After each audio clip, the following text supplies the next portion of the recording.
রহমানির রহিম।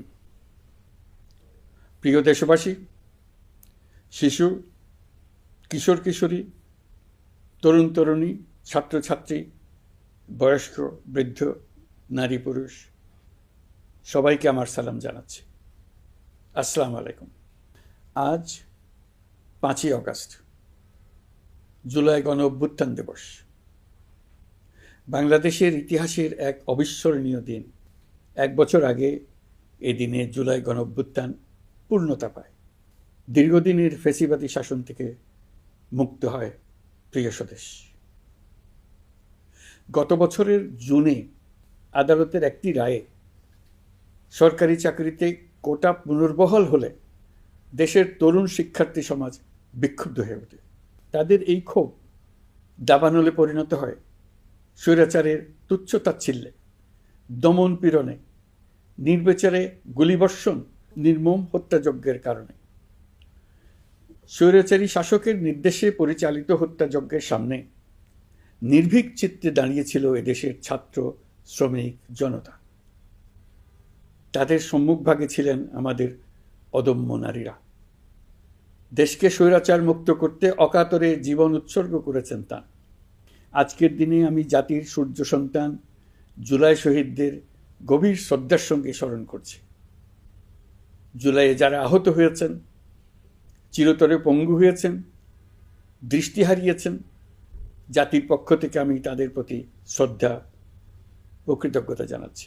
প্রিয় দেশবাসী, গত 1 বছরে আমরা অনেক সংকট ও সম্ভাবনার মধ্য দিয়ে পার করেছি। অনেক ঘটনা, দুর্ঘটনা আমাদের গভীরভাবে বেদনাহত করেছে। সর্বশেষ মাইলস্টোন কলেজে বিমান বিধ্বস্ত হয়ে ঝরে গেছে আমাদের কোমলমতি শিশুসহ বেশ কিছু মানুষের প্রাণ। আগুনে পুড়ে আহত হয়েছেন অনেকেই। এই ঘটনা আমাদের সবাইকে শোকস্তব্ধ করে দিয়েছে। এই দুর্ঘটনায় নিহতদের আত্মার শান্তি কামনা করছি। যারা এখনো হাসপাতালে চিকিৎসাধীন, তাদের দ্রুত আরোগ্য কামনা করছি। এই ভয়াবহ দুর্ঘটনার পর সিঙ্গাপুর, চীন, ভারত সহ কয়েকটি দেশের যে সকল চিকিৎসক এবং নার্স আহতদের সেবায় অক্লান্ত পরিশ্রম করেছেন, তাদের প্রতি কৃতজ্ঞতা জানাচ্ছি। যারা রক্ত দিয়ে আহতদের পাশে দাঁড়িয়েছেন, কৃতজ্ঞতা জানাচ্ছি তাদের প্রতিও। প্রিয় দেশবাসী, জুলাই অভ্যুত্থানের পর আমরা অনেক দূর পথ অতিক্রম করে এসেছি। আমাদের জাতীয় জীবনে শান্তি শৃঙ্খলা ফিরে এসছে, অর্থনীতিতে গতিশীলতা এসছে, সংকট দূর হয়েছে। মাত্র কয়েকদিন আগে যুক্তরাষ্ট্রের সঙ্গে আমরা সফলতার সঙ্গে শুল্ক আলোচনা সমাপ্ত করেছি। এর ফলে আমাদের অর্থনীতির সম্ভাবনা বহুগুণ বেড়ে গিয়েছে। যখন 1 বছর আগে আমাদের অন্তর্বর্তীকালীন সরকার 16 বছর ব্যাপী একটানা ধ্বংসযজ্ঞ এবং লুটপাটে বিধ্বস্ত এক অর্থনীতির দায়িত্ব নিয়েছিলাম, তখন কারোরই মনে হচ্ছিল না এই বিধ্বস্ত অর্থনীতিকে আবার সহজে চালু করা যাবে। মাত্র 1 বছরের মধ্যে আমরা এতদূর রাস্তা অতিক্রম করতে পারবো, এটা চিন্তাই করা যায়নি। অর্থনীতি ঘুরে দাঁড়িয়েছে, এখন দ্রুত গতিতে এগিয়ে যাবার পালা। আমরা এখন অন্তর্বর্তী সরকার থেকে একটি নির্বাচিত সরকারের হাতে রাষ্ট্র পরিচালনার দায়িত্ব তুলে দেওয়ার দিকে অগ্রসর হচ্ছি। আমরা দায়িত্ব গ্রহণের 4 মাসের মাথায় জাতির উদ্দেশ্যে দেওয়া ভাষণে আমি প্রতিশ্রুতি দিয়েছিলাম 2026 সালের জুনের মধ্যে দেশের আগামী জাতীয় সংসদ নির্বাচন আয়োজন করব। তবে নির্বাচনের আগে আমাদের অত্যাবশ্যকীয় কয়েকটি কাজ সম্পন্ন করতে হবে। এর মধ্যে অন্যতম হল জুলাই ঘোষণাপত্র ও জুলাই সনদ। আজ জুলাই গণ অভ্যুত্থান দিবসে সকল রাজনৈতিক দলকে সঙ্গে নিয়ে আমরা জাতির কাছে জুলাই ঘোষণাপত্র উপস্থাপন করেছি। এই ঘোষণাপত্রে মহান মুক্তিযুদ্ধ সহ বাংলাদেশের মানুষের অতীতের বিভিন্ন ঐতিহাসিক ও গণতান্ত্রিক সংগ্রাম থেকে শুরু করে জুলাই অভ্যুত্থানের প্রেক্ষাপট বর্ণনা করা হয়েছে। আমাদের 3টি দায়িত্ব ছিল: সংস্কার, বিচার ও নির্বাচন। জুলাই অভ্যুত্থানের ছাত্র, শ্রমিক, জনতা দেয়ালে দেয়ালে যে প্রত্যাশার কথা লিখে রেখেছিল, তার অন্যতম ফোকাস ছিল রাষ্ট্র ব্যবস্থার গণতান্ত্রিক সংস্কার। সেই লক্ষ্যে আমরা বেশ কয়েকটি সংস্কার কমিশন গঠন করেছিলাম। তাদের মধ্যে প্রধান প্রধান সংস্কার কমিশনগুলো যে সুপারিশ পেশ করেছে সেগুলোর মধ্যে স্বল্প সময়ের মধ্যে আশু বাস্তবায়নযোগ্য বহু সংস্কার আমরা ইতিমধ্যে সম্পন্ন করেছি।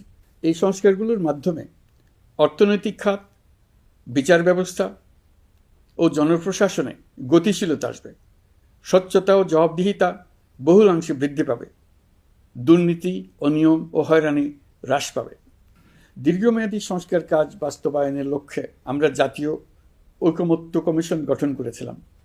এই কমিশনে 30টিরও অধিক রাজনৈতিক দল ও জোট স্বতঃস্ফূর্তভাবে অংশগ্রহণ করেছে, তাদের মতামত দিয়েছে।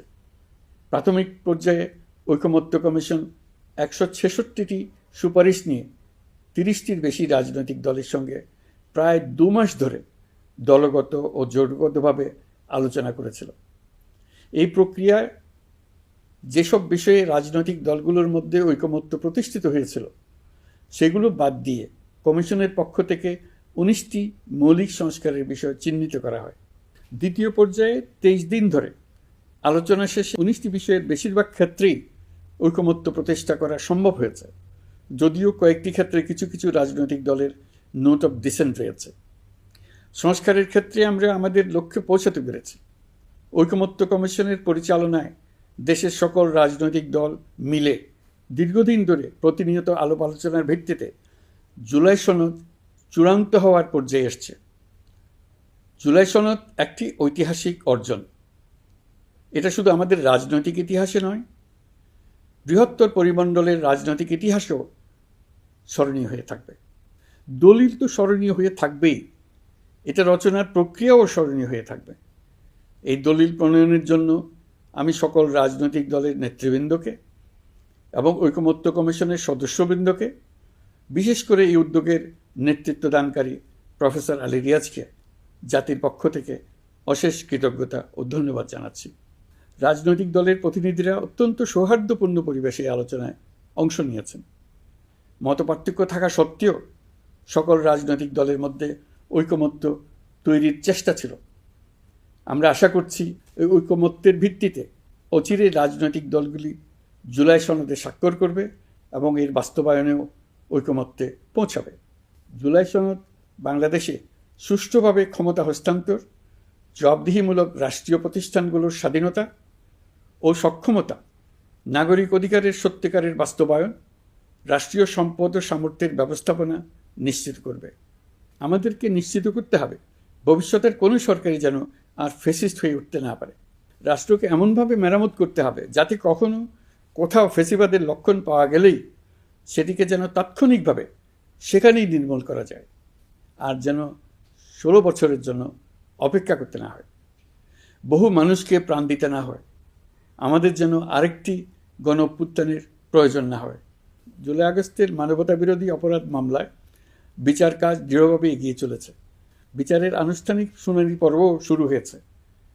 ইতিহাসের নির্মম হত্যাযজ্ঞে যারা জড়িত তাদের বিচার এদেশের মাটিতে হবেই। বিচার প্রক্রিয়া ও এর ফলাফল ক্রমান্বয়ে মানুষের কাছে প্রকাশিত হতে থাকবে।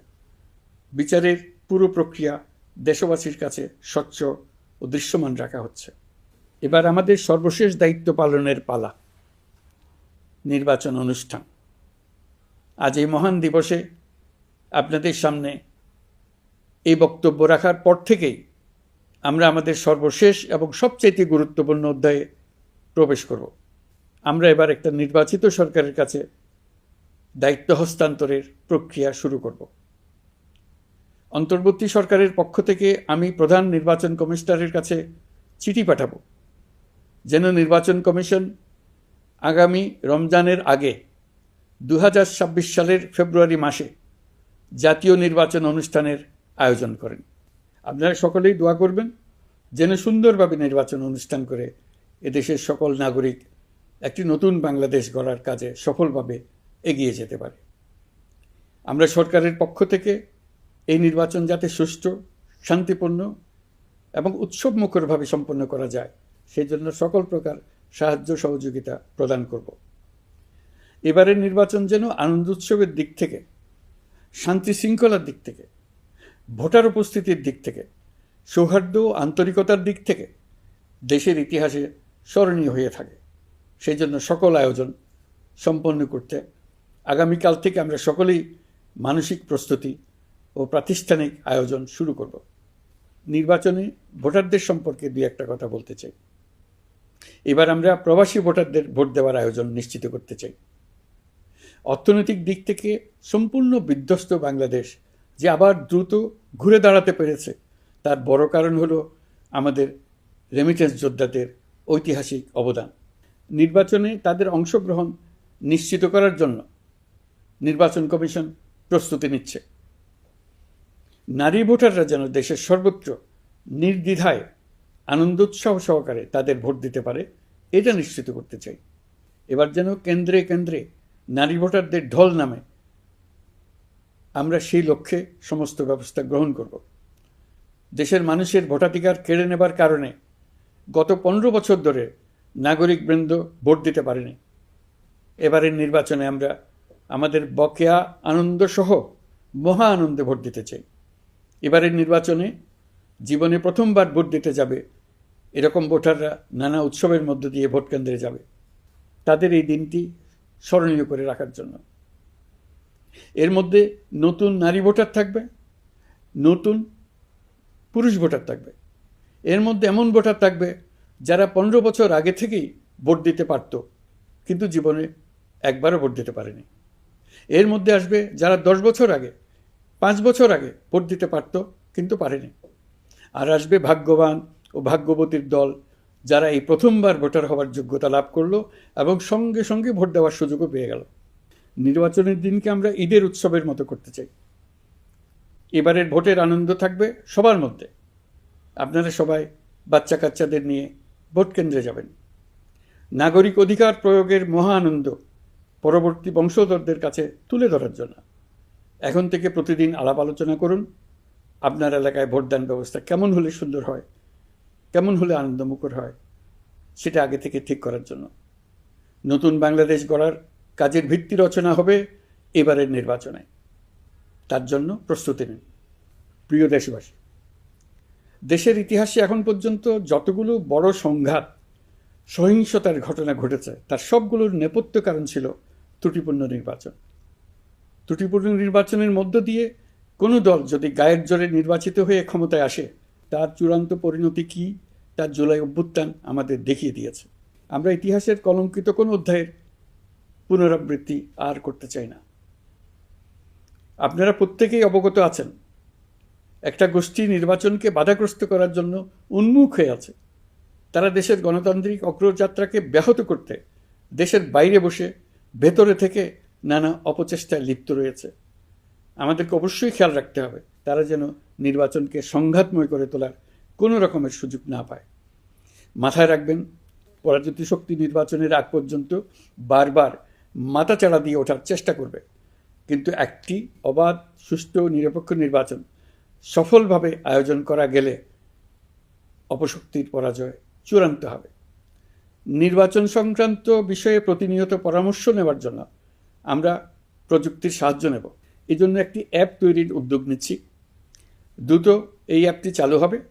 আপনারা আপনাদের সকল পরামর্শ, সকল মতামত, সকল আশঙ্কা এবং উদ্যোগের কথা এই অ্যাপের মাধ্যমে আমাদেরকে জানাবেন।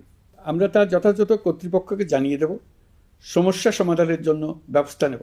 রাজনৈতিক দলগুলোর প্রতি আমার আহ্বান থাকবে, আপনাদের নির্বাচনী ইশতেহারে, আপনাদের প্রতিশ্রুতি, প্রতিজ্ঞা, পরিকল্পনায় কোনো কিছুতেই যেন তরুণরা বাদ না পড়ে, নারীরা বাদ না পড়ে। মনে রাখবেন, যে তরুণ তরুণীরা বাংলাদেশকে বদলে দিয়েছে, তারা বিশ্বকেও বদলে দেওয়ার ক্ষমতা রাখে।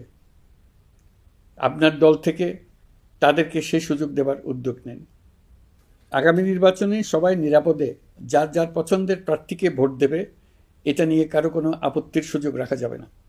আমরা সবাই সবার পছন্দের প্রতি সম্মান দেখাবো, এটাই হোক আমাদের প্রতিজ্ঞা।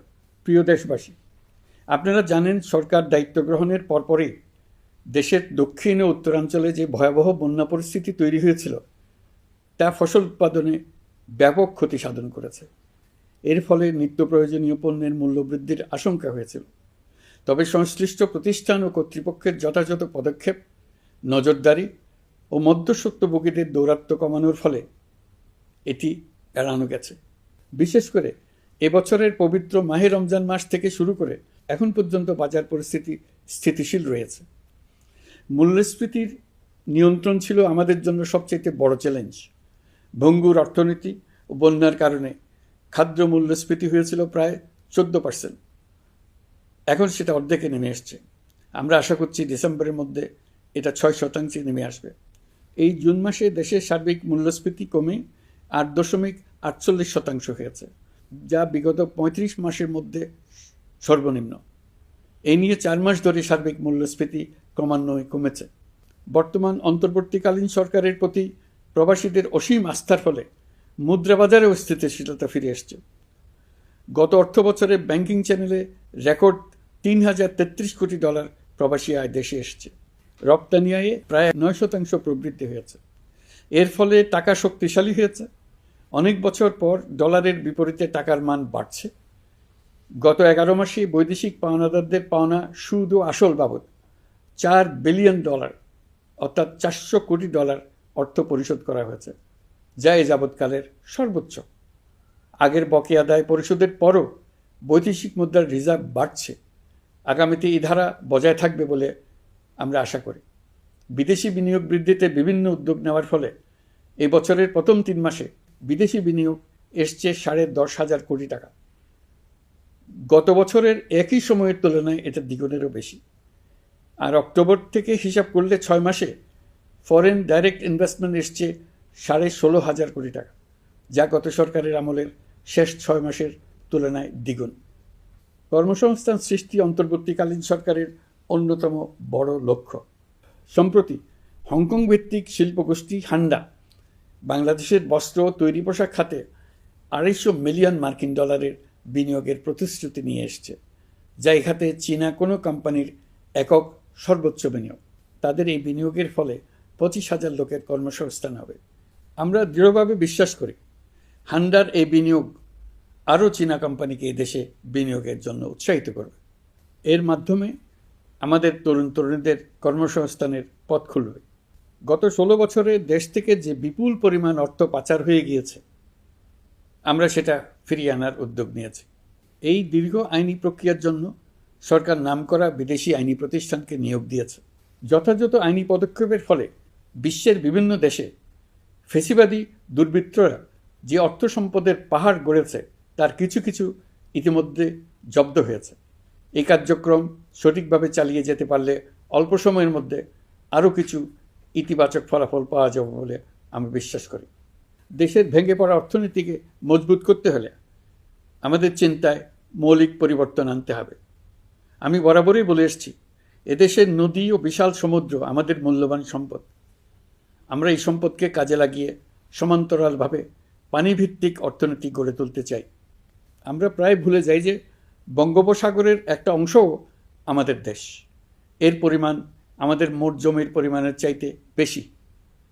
আমরা প্রায় সবসময় জমিভিত্তিক আমাদের অর্ধেক দেশ নিয়ে মাথা ঘামাই, বাকি পানিভিত্তিক অর্ধেক দেশকে হিসাবেই ধরি না, কারণ আমরা ওই অংশে বসবাস করি না। আমরা তো হাওর বাওরেও বসবাস করি না, তাই বলে তো তাকে হিসাবের বাইরে রাখি না। এখন থেকে আমাদের অংশের বঙ্গোপসাগরকে আমরা আমাদের দেশের মূল্যবান অংশ, এই কথা সবসময় মাথায় রেখে অগ্রসর হব। এই অংশের পানির উপর দিয়ে দেশ বিদেশের সঙ্গে আমরা বাণিজ্য করব। তার মাধ্যমে আমরা পুরো পৃথিবীকে আমাদের প্রতিবেশী বানাবো। এই পানির মধ্যে আছে অফুরন্ত সম্পদ, মৎস্য সম্পদ, যা প্রতি বছর ফসল দেয়। এই পানির নিচে আছে অফুরন্ত গ্যাস। এর সব কিছুকে নিয়েই প্রতিনিয়ত আমাদের চিন্তাভাবনাকে চালিত করতে হবে। বর্তমান সরকার চট্টগ্রাম বন্দর ব্যবস্থাপনাকে নতুন করে সাজানোর উদ্যোগ নিয়েছে। সরকার সম্প্রতি বাংলাদেশ নৌবাহিনী পরিচালিত ড্রাই ডক লিমিটেডকে নিউ মেরিন টার্মিনাল কন্টেইনার হ্যান্ডলিংয়ের দায়িত্ব দিয়েছে। তারা কাজ শুরু করা মাত্রই কিছু ইতিবাচক পরিবর্তন এসছে। প্রথম 2 সপ্তাহে দেখা গেছে আগের তুলনায় প্রতিদিন গড়ে 225টি বেশি কন্টেইনার হ্যান্ডলিং হচ্ছে। এই বন্দরকে আধুনিকভাবে গড়ে তোলা গেলে তা শুধু বাংলাদেশের অর্থনীতিতেই ভূমিকা রাখবে না, নেপাল, ভুটান সহ পার্শ্ববর্তী অঞ্চলের অর্থনীতিতে ইতিবাচক ভূমিকা রাখতে সক্ষম হবে। বিনিময়ে তারাও উপকৃত হবে, আমরাও উপকৃত হব। আমাদের উপকূল অঞ্চল অফুরন্ত সম্ভাবনার আধার। কুমিরা থেকে টেকনাফ পর্যন্ত নানা বন্দরের কর্মচাঞ্চল্যে সমগ্র উপকূল অঞ্চলকে দক্ষিণ এশিয়ার একটি গুরুত্বপূর্ণ অর্থনৈতিক প্রাণকেন্দ্র হিসেবে প্রতিষ্ঠা করবে। এই পুরো অঞ্চলে অনেকগুলো শিল্পাঞ্চল গড়ে উঠবে শুধু সমুদ্রের সান্নিধ্য এবং তার ব্যবহারের দক্ষতার কারণে। সমুদ্র উপকূলীয় অঞ্চলের সম্পদ ও পরিবেশের টেকসই ব্যবহার নিশ্চিত করতে আমাদের বন্ধু দেশগুলোর সঙ্গে আলোচনা শুরু করেছি। তারা উৎসাহ সহকারে সাড়া দিয়েছেন। গভীর সমুদ্রকে আমরা এখনও আমাদের কল্যাণে কাজে লাগাতে পারিনি। একে কেন্দ্র করে আমরা মাছ পালন, আহরণ ও প্রক্রিয়াজাতকরণের শিল্প গড়ে তুলতে কাজ শুরু করেছি। এতে করে লক্ষ লক্ষ মানুষের কর্মসংস্থান হবে, আমাদের অর্থনীতি নতুন শক্তিতে বলীয়ান হবে। প্রিয় দেশবাসী, প্রবাসী বাংলাদেশিদের জন্য ভিসা সংক্রান্ত জটিলতা দূর করতে আমরা গভীরভাবে কাজ করে যাচ্ছি। বাংলাদেশি নাগরিকদের জন্য আরব আমিরাত পুনরায় ভিসা চালু করেছে। মালয়েশিয়া কর্তৃপক্ষ বাংলাদেশি কর্মীদের জন্য প্রথমবারের মতো মাল্টিপল এন্ট্রি ভিসা চালু করেছে। অন্যান্য দেশের সঙ্গেও ভিসা জটিলতা কীভাবে কমিয়ে আনা যায় এ নিয়ে আমরা কাজ করে যাচ্ছি। আগামী 5 বছরে জাপানে অন্তত 1 লক্ষ বাংলাদেশি তরুণদের পাঠানোর প্রস্তুতি শুরু করেছে। তরুণদের সেখানে পাঠানোর জন্য বিশেষ প্রশিক্ষণ, অন্যান্য ব্যবস্থাও আমরা নিতে শুরু করেছি। এর পাশাপাশি আমরা ইতালি, দক্ষিণ কোরিয়া, সার্বিয়া সহ বিভিন্ন দেশে দক্ষ কর্মীদের পাঠানোর উদ্যোগ নিয়েছি। সৌদি আরব, জর্ডান, ওমান সহ বিভিন্ন দেশে নথিপত্রের কারণে যে প্রবাসীরা ইরেগুলার হয়ে গিয়েছিলেন তাদেরকে রেগুলারাইজ করার জন্য ব্যবস্থা নিয়েছে। আমরা বিভিন্ন দেশের সঙ্গে বিদ্যমান চুক্তিগুলোকে পর্যালোচনা করে দেখছি যাতে আমাদের প্রবাসী ভাই বোনদের জন্য সেগুলো স্বস্তিদায়ক হয়। দেশে এবং দেশের বাইরে বাংলাদেশের নাগরিকরা যে যেখানে অবস্থান করছে তারা যাতে সব ধরনের নাগরিক সুবিধা পান, আমরা সেই বিষয়ে উদ্যোগ নিয়েছি। চলতি বছর আমাদের নানা উদ্যোগের ফলে প্রায় 87,000 বাংলাদেশি সুষ্ঠুভাবে হজ পালন করতে পেরেছেন। হজের ব্যয়ও অন্যান্য বছরের তুলনায় আমরা কমিয়ে আনতে পেরেছি। হাজিরা যাতে নির্বিঘ্নে হজ সম্পন্ন করতে পারে সেজন্য লাব্বায়েক নামে অ্যাপ চালু করেছে, যার মাধ্যমে ঘরে বসেই হাজিদের আত্মীয় স্বজন, পরিবার পরিজন তাদের অবস্থান প্রতি মুহূর্তে জানতে পেরেছেন। এই বছর দক্ষিণ এশিয়ার অন্যান্য দেশগুলোতেও আমাদের হজ ব্যবস্থাপনা প্রশংসিত হয়েছে। আগামী বছরের হজ ব্যবস্থাপনা যেন আরও নির্বিঘ্নে সম্পন্ন করা যায় সেজন্য মন্ত্রণালয় এখন থেকেই প্রস্তুতি নিতে শুরু করেছে। প্রিয় দেশবাসী, জুলাই গণঅভ্যুত্থানে তরুণ শিক্ষার্থীদের পাশে ঢাল হয়ে দাঁড়িয়েছিলেন আমাদের বাবা মা ও শিক্ষকরা। আমাদের বাবা মায়েরা তাদের সন্তানকে বহু কষ্টে বড় করে বিশ্ববিদ্যালয়ে পাঠায়। লেখাপড়া শেষ করে অনেক ছাত্র অসুস্থ হয়ে বের হয়। এর কারণ আবাসিক হলের নোংরা পরিবেশ, খাবারের নিম্নমান, তার উপর দলীয় সন্ত্রাসীদের দমনপীড়ন। বিশ্ববিদ্যালয়ে পড়াশোনার পরিবর্তে প্রতিদিন শিক্ষার্থীদের জোর করে রাজনৈতিক দলের প্রোগ্রামে নিয়ে যাওয়া হতো। প্রশাসন ও শিক্ষকরা সবই জানতেন, অথচ কেউ এটি থামাতে পারেননি, চেষ্টাও করেননি। কারণ শিক্ষকদের একটি বড় অংশ প্রমোশনের জন্য, সুবিধার জন্য দলীয় রাজনীতিতে জড়িত ছিলেন, নিপীড়কের ভূমিকায় ছিলেন। প্রতিটি বিশ্ববিদ্যালয়ের আবাসিক হলগুলোতে দলীয় সন্ত্রাসীদের নিয়ন্ত্রণ আর অমানসিক নির্যাতন চলত। সেখানে গড়ে তোলা হয়েছিল টর্চার সেল। অন্তর্বর্তী সরকার প্রতিশ্রুতিবদ্ধ যে আমরা আর কখনো শিক্ষা প্রতিষ্ঠানগুলোকে এমন কোনো রাজনীতি দ্বারা কলুষিত হতে দেব না যা পড়াশোনার পরিবেশ নষ্ট করে, তরুণদের জীবন ধ্বংস করে। বাবা মায়েদের যেন সন্তানকে বিশ্ববিদ্যালয়ে পড়তে পাঠিয়ে আর কখনো শঙ্কায় থাকতে না হয়। বর্তমান সরকার দায়িত্ব গ্রহণের পরপরই শিক্ষা ব্যবস্থার উন্নতির জন্য ধারাবাহিকভাবে পরামর্শ কমিটির সঙ্গে বৈঠক করেছে, বিভিন্ন উদ্যোগ হাতে নিয়েছে। বিদ্যালয়গুলোতে শিক্ষার মান কীভাবে বাড়ানো যায় সে বিষয়ে বিভিন্ন উদ্যোগ নেওয়া হচ্ছে। সরকার কিছুদিন আগে সারা দেশের সরকারি প্রাথমিক বিদ্যালয়ের সব প্রধান শিক্ষকের বেতনের গ্রেড 1 ধাপ বাড়িয়ে 10ম গ্রেড করার সিদ্ধান্ত নিয়েছে। এটি একটি যুগান্তকারী সিদ্ধান্ত। প্রাথমিক বিদ্যালয়গুলিতে শূন্য পদে 6,500 প্রধান শিক্ষক নিয়োগের প্রক্রিয়া চলছে। প্রাথমিকের পড়াশোনার পদ্ধতিগত পরিবর্তনের দিকেও আমরা মনোযোগ দিচ্ছি। সব স্কুলে ইন্টারনেট সংযোগ ও মাল্টিমিডিয়া শ্রেণীকক্ষ তৈরির নির্দেশ দেওয়া হয়েছে। পার্বত্য চট্টগ্রামে কমপক্ষে 100টি স্কুলে এবছরের মধ্যেই ই-লার্নিং চালু হবে। ঢাকা চট্টগ্রামের অভিজ্ঞ শিক্ষকরা প্রযুক্তির সহায়তায় এসব স্কুলে শিক্ষকতা করে সেখানকার শিক্ষক ঘাটতি পূরণ করবেন। যেসব এলাকায় বিদ্যুতের ঘাটতি রয়েছে সেখানে সোলার প্যানেল বসিয়ে বিদ্যুতের ঘাটতি নিরসন এবং মোবাইল নেটওয়ার্ক ও স্টারলিংক পরিষেবা ব্যবহার করে এই সংকট মোকাবেলা করা হচ্ছে। স্কুলগুলোতে মেয়েদের জন্য বিশেষ ব্যবস্থা গ্রহণ করে তাদের পড়াশোনার উপযোগী করে তোলা হচ্ছে। স্কুলের অবকাঠামোকে নারীবান্ধব করে তুলতে স্কুল ভবন নির্মাণের সময় কমিটিতে নারী স্থপতি রাখার নিয়ম করা হয়েছে।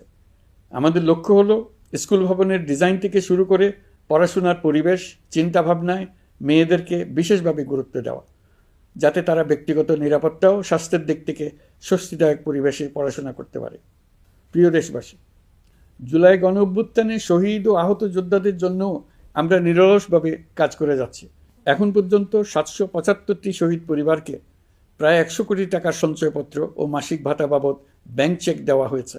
অবশিষ্ট যারা আছেন তাদেরও কয়েকটি আইনগত বিষয় নিষ্পত্তি সাপেক্ষে সঞ্চয়পত্র দেওয়ার প্রক্রিয়া চলছে।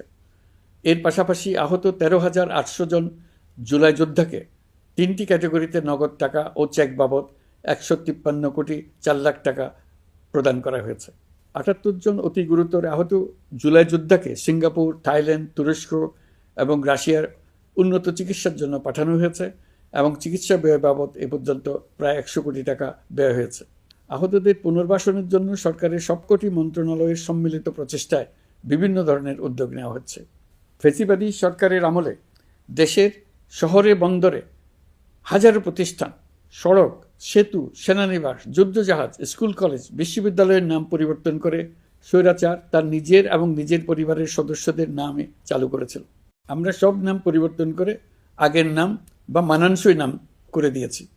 প্রিয় দেশবাসী, অন্তর্বর্তীকালীন সরকার এমন এক অবস্থায় দেশের দায়িত্বভার গ্রহণ করেছিল যখন প্রতিটি গণতান্ত্রিক প্রতিষ্ঠান, অফিস, আদালত বিধ্বস্ত অবস্থায় ছিল।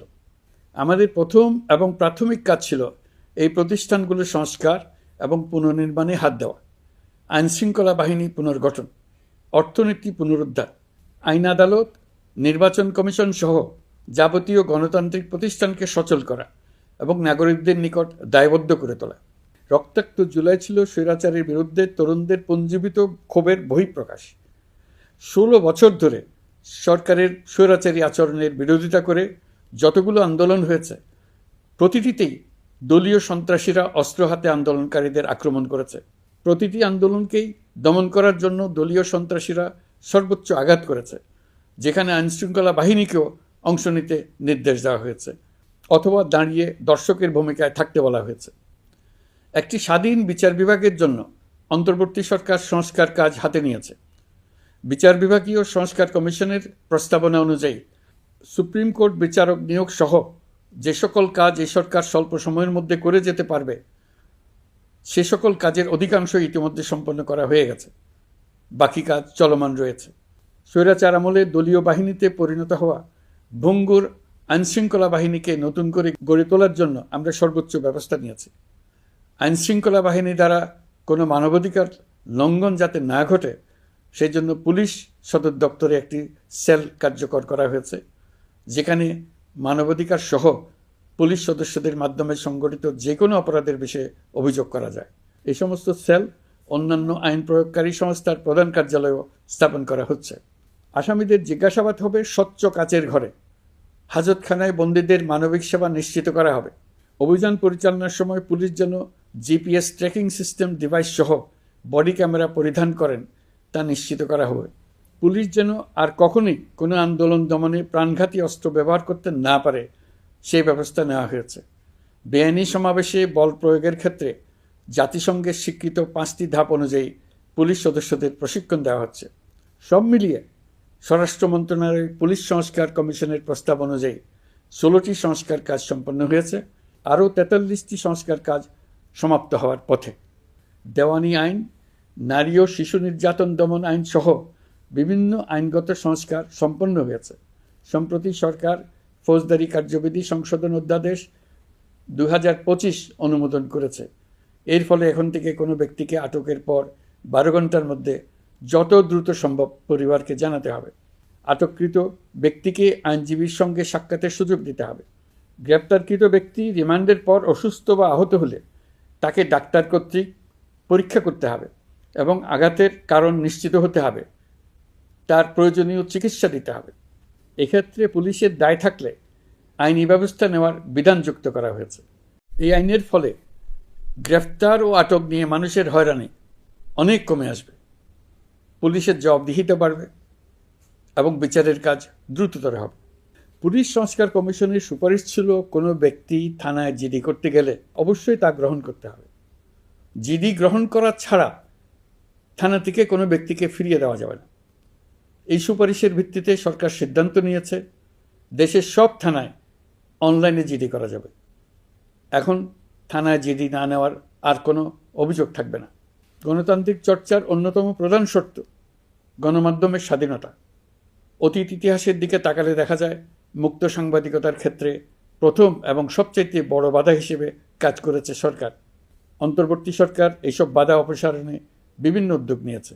আমরা সমালোচনাকে উন্মুক্ত করে দিয়েছি। যে কেউ চাইলেই যে কোনো মাধ্যমে, সেটা মূলধারার গণমাধ্যম হোক কিংবা সামাজিক যোগাযোগ মাধ্যমেই হোক, সরকারের সমালোচনা করতে পারছেন। এমনকি রাষ্ট্রীয় গণমাধ্যমেও সরকারের সমালোচনা করা যাচ্ছে। নিকট অতীতে যা ছিল অকল্পনীয়। সাংবাদিকদের জবাবদিহিতা নিশ্চিত করার জন্য সরকার ইতিমধ্যে প্রেস কাউন্সিল পুনর্গঠন করেছে। আপনারা জানেন, সামাজিক যোগাযোগ মাধ্যমে প্রতিদিন বিপুল পরিমাণ গুজব ও অপতথ্য ছড়িয়ে পড়ছে। দেশকে অস্থিতিশীল করতে হাতিয়ারে পরিণত হয়েছে গুজব। অপতথ্য মোকাবেলা করার জন্য সাংবাদিকদের সক্ষমতা বাড়াতে বিভিন্ন ধরনের প্রশিক্ষণের ব্যবস্থা নেওয়া হচ্ছে। স্বৈরাচারী সরকার আমলে সাংবাদিকতার ক্ষেত্রে বড় বাধা ছিল ডিজিটাল নিরাপত্তা আইন, যা পরে সাইবার নিরাপত্তা আইন রূপে আবির্ভূত হয়েছিল। আমরা এই আইনটি বাতিল করেছি। এই আইনের অধীনে সাংবাদিকদের বিরুদ্ধে করা সব মামলা বাতিল করা হয়েছে। সংবাদ মাধ্যমের স্বাধীনতা নিশ্চিতকরণে এটি একটি বড় অগ্রগতি। নতুন যে আইন প্রণীত হয়েছে তাতে আগের আইনের নিবর্তনমূলক 9টি ধারা বাদ দেওয়া হয়েছে। আগের আইনের আওতায় করা 95% মামলায় এসব ধারায়। আমরা বিশ্বাস করি নতুন আইন প্রণয়নের পর সাংবাদিকদের আইনি হয়রানি বন্ধ হবে। গত বছর মানুষের প্রতিবাদকে স্তব্ধ করে দিতে ফ্যাসিবাদী সরকার ইন্টারনেট বন্ধ করে দিয়েছিল, যাতে গোপনে তারা দমন নিপীড়ন হত্যাকাণ্ড চালাতে পারে। অন্তর্বর্তী সরকার সাইবার সুরক্ষা আইন সংশোধন করে নতুন অধ্যাদেশে প্রথমবারের মতো ইন্টারনেটকে মৌলিক অধিকার হিসেবে অন্তর্ভুক্ত করেছে। সম্প্রতি আন্তর্জাতিক bandwidth real time internet traffic পরিবহনে 4 টেরাবাইট সেকেন্ডের মাইলফলক অতিক্রম করেছে বাংলাদেশ সাবমেরিন কেবলস পিএলসি। বাংলাদেশে ইন্টারনেট সেবার মান ভালো করতে সরকারের পক্ষ থেকে সর্বোচ্চ উদ্যোগ নেওয়া হয়েছে। প্রিয় দেশবাসী, আপনাদের আহ্বানে একটি ঐতিহাসিক সন্ধিক্ষণে আমরা দায়িত্বভার গ্রহণ করেছিলাম। জুলাই অভ্যুত্থানে সৃষ্ট নতুন বাংলাদেশের যে অভূতপূর্ব সম্ভাবনা জাগ্রত হয়েছে, তাকে এগিয়ে নিতে আপনারা আমাদেরকে দায়িত্ব দিয়েছিলেন।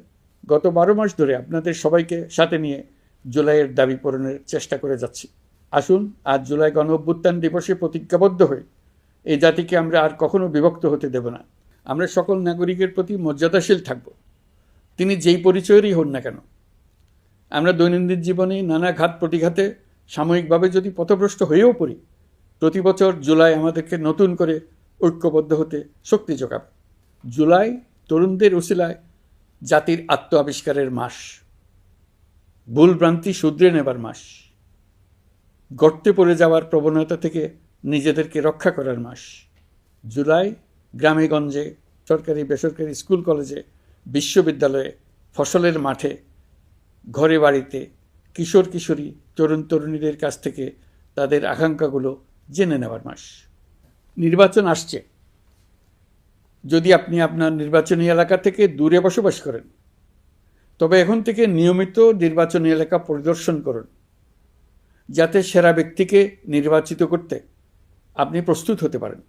যাদের তাজা রক্তের বিনিময়ে আমরা আমাদের এই অতি মূল্যবান অধিকার ফিরে পেলাম, ভোটটা দেওয়ার আগ মুহূর্তে যেন তাদের চেহারা আমাদের চোখে ভেসে ওঠে।